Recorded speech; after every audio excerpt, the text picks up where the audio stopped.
मंडळी नमस्कार. स्त्री कशी असावी याचं स्वार्थी पुरुषांनी एका सुभाषितामध्ये खूप छान वर्णन करून ठेवलंय. 6 गुण सांगितलीत. 6 गुण. कार्येषु दासी, म्हणजे कामाची वेळ आली की ती दासी असावी. करणेषु मंत्री, कामाची वेळ आली म्हणजे बाकी अशा गोष्टी आल्या की ती मंत्री असावी. रूपेच लक्ष्मी, लक्ष्मीच्या रूपानं ती यावी म्हणजे माल आणावा. क्षमया धरित्री, माफ करायची वेळ आली की ती धरित्री सारखी, पृथ्वी सारखी असावी. भोजेषु माता, जेव घालायची वेळ आली की आईच्या काळजीनं जेव घालावं म्हणजे अजूनही आई छान जेव घालते बरं का, बाकी कुणी नसतं जेव घालेत.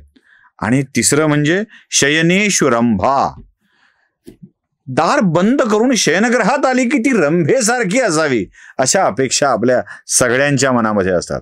हा मी अनालायझर डिवाइनचा व्हिडिओ नाही करत आहे, मी अनालायझरचा मराठी आणि कंप्लीट राजकीय व्हिडिओ घेऊन तुमच्या समोर आलोय.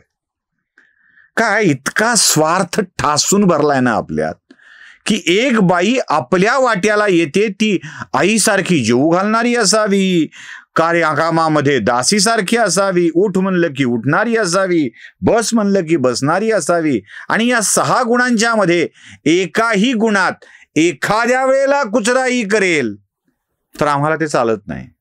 खरं तर स्त्री आपल्या काळजीच करत असते. बघा, जेवू घालताना आईसारखी, वळण लावताना आईसारखी असेल तर नाही जमत.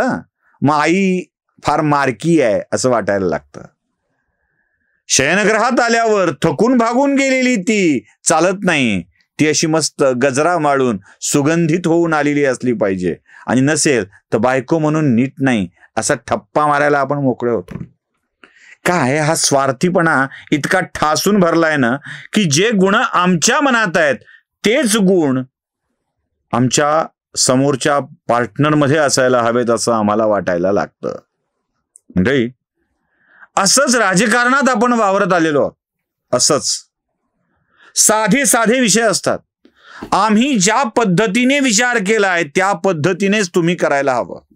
हिंदुत्व आम्ही ठरवलंय ना कसं असलं पाहिजे ते, आणि आम्ही ठरवलं आहे त्याप्रमाणेच तुम्ही वागायला हवं.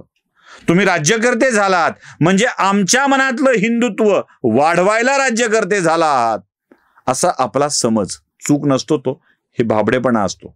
हिंदुत्वावरची श्रद्धा असते आणि त्यातून ही गडबड होत जाते.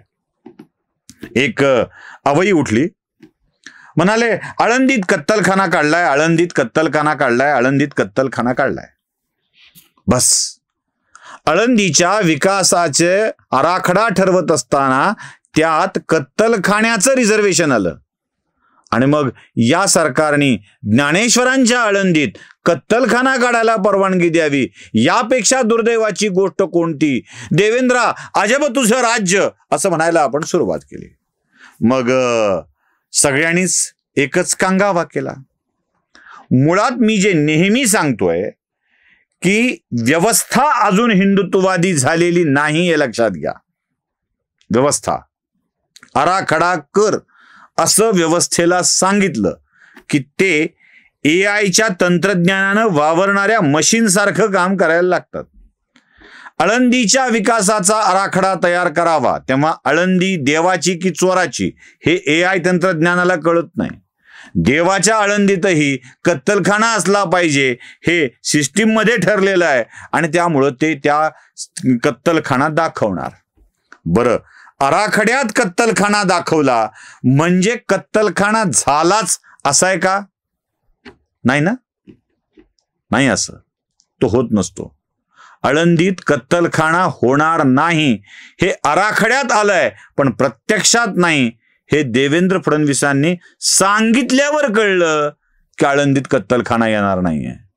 जरा बघा की जो काही विकास आराखडा आहे त्या विकास आराखड्यामध्ये आळंदीमध्ये एक आरक्षण कत्तलखान्याकरता दाखवलेलं आहे. कुठल्याही परिस्थितीत आळंदीत कत्तलखाना करताच येणार नाही. त्यामुळे ते आरक्षण वगळण्याचे आदेश हे मी स्वतः दिलेले आहेत आणि मी संपूर्ण आमच्या वारकरी संप्रदायाला आणि सर्व आमच्या वारकरी जे आमचे नेते आहेत त्या सगळ्यांना या ठिकाणी आश्वस्त करू इच्छितो की कोणत्याही परिस्थितीमध्ये आळंदीमध्ये अशा प्रकारचा कत्तलखाना करू दिला जाणार नाही. कळलं? मग आतापर्यंत ज्यांनी केवळ आराखड्यात होता तो कत्तलखाना प्रत्यक्षात आला असं दाखवून भासवून ज्या शिव्या आपल्याच माणसांना घातल्या त्याचं काय? त्याचं कोण उत्तर देईल? एक तरी काम दाखवा, 2 काम दाखवा, 5 काम दाखवा असं म्हणणाऱ्यांच्यासाठी हे एक उदाहरण आहे. हे एक उदाहरण आहे. प्रत्येक वेळी मी सांगत आलोय की आपल्या माणसांना, होय मी आपल्या हा शब्द वापरतोय, ज्यांना आपण हिंदुत्ववादी म्हणून सत्तेवर बसवलं आहे ते आपले असतात. त्या आपल्या माणसांना माझ्या मनातील इच्छा पूर्ण झाली नाही म्हणून आरोपीच्या घेऱ्यात का उभं करतो? छत्रपती संभाजीनगरचं एक प्रकरण आहे. उघड्यावर कत्तलखाना चालविणाऱ्या एका यवन गुंडाने एका हिंदू तरुणाचा दिवसाढवळ्या खून केला आणि हे धंदे बिनबोबाट चालतात हे लक्षात आलं.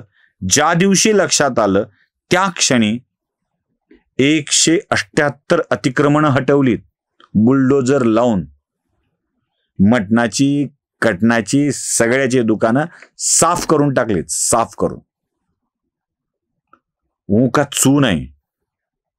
याला आपणच जर गोंधळ करायचं ठरवलं तर बघा बघा कशी कारवाई होते ते असं म्हटलं जाईल. त्यामुळं हे साफ करणं गुपचूप होत असेल तर त्यासाठी बोंबलायची काय गरज आहे? त्यासाठी आरडाओरडा काय करायची गरज आहे? पण नाही, आम्हाला तो गोंधळ घडवायचा असतो, आम्हाला दाखवायचं असतं असं होत आहे, हे झालंच पाहिजे, हे घडलंच पाहिजे. या सगळ्या आरडाओरडा करणाऱ्यांना मला एक गोष्ट सांगायची आहे की तुमचं सरकार तुमच्या हिताचे निर्णय घेत असतंच.